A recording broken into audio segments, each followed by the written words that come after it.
प्रेक्षकांनो, आज तर काय झालं, कसं झालं हे सगळं समजायच्या आत असं झालं तर अनु टीचर हे गाव सोडून निघून गेल्या. तर गोजात्या आणि हे सगळेजण अनु टीचरला बोलत असतात. टीचर सगळ्या मुलांना बाहेर पाठवतात. डॉक्टर तिथे येतात आणि म्हणतात, गौतमी काय चाललंय तुझं, काय ग आत्या, हे काय चालवलं आहे. गोजात्या म्हणतात, तुला माहीत नाही शुभू, ही बाई कशी येते, दुसऱ्यांच्या नवऱ्यावर नजर ठेवते. गौतमी म्हणते, तुला तर मी सोडणार नाही ग. शुभंकर म्हणते, हे बघ गौतमी, उगीच इथे तमाशा करू नकोस, नाही तर माझ्या इतकं वाईट कोणी नसेल.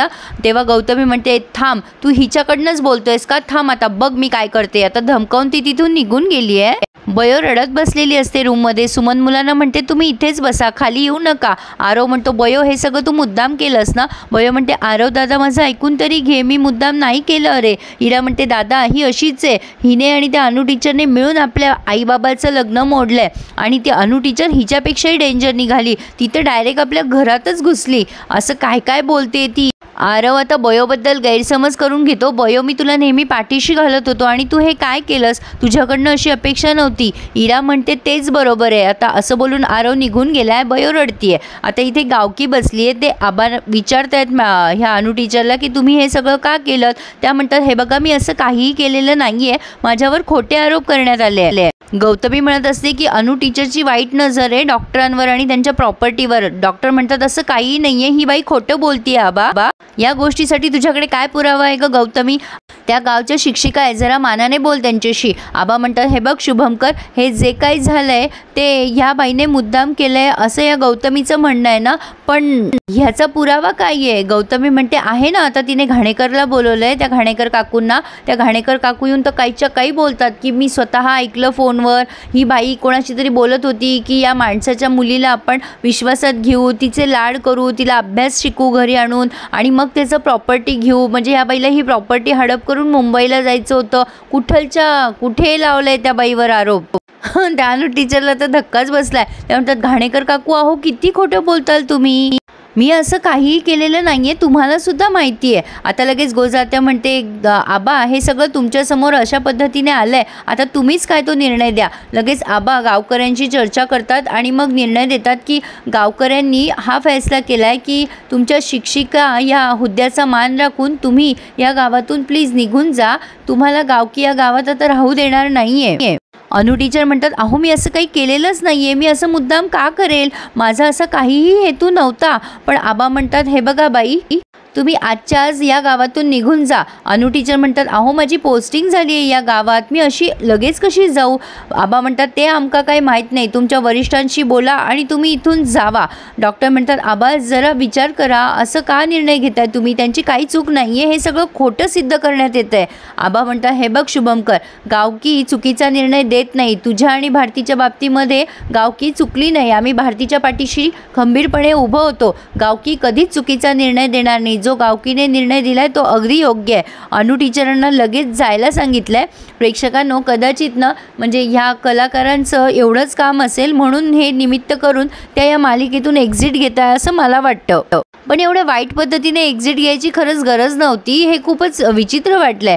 गौतमी घरी येऊन आणखीन तमाशा करते की तू त्या बाईला एवढं का पाठीशी घालतोय रे. शुभंकर म्हणतं, गौतमी तुला लाज कशी वाटत नाही ग, अगं खोटे नाटे आरोप करून एका चांगल्या बाईला तू या गावातून घालून दिलंस. गौतमी म्हणते, तुला एवढा काय पुळका रे तिचा, का एवढं तिच्या साईडनी बोलतोस. डॉक्टर म्हणतात, तू जरा डोक्यावर पडली आहे का गं. अगं माझा आणि तिचा काही संबंध नाही आहे, एकतर आधीच या गावात चांगले शिक्षक मिळत नाही, तुझ्या या मूर्खपणामुळे या गावाने चांगला शिक्षक गमावला आहे. गौतमी म्हणते, बघितलं मुलांनो, तुमचे बाबा कसे मलाच बोलताय, मी आपली फॅमिली एकत्र करायला आले होते आणि बघ शुभंकर मलाच बोलतोय. शुभंकर म्हणतात की नाटकं करू नकोस, कशाला फसवतेस मुलांना.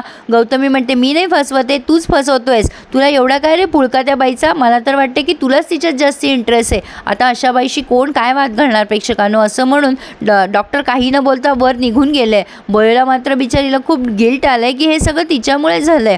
आता घाणेकर काकूंना त्या पैसे देतात अनु टीचर आणि म्हणतात, हे घ्या महिन्याचं भाडं. आणि घाणेकर काकू, नजर चुकवू नका, फक्त यापुढे लक्षात ठेवा, कोणावर काहीही आरोप करण्यापूर्वी त्याच्या आयुष्यात काहीतरी यामुळे प्रॉब्लेम होऊ शकतो, त्याचं आयुष्य उद्ध्वस्त होऊ शकतं, ह्या गोष्टीचा एकदा नक्कीच विचार करा.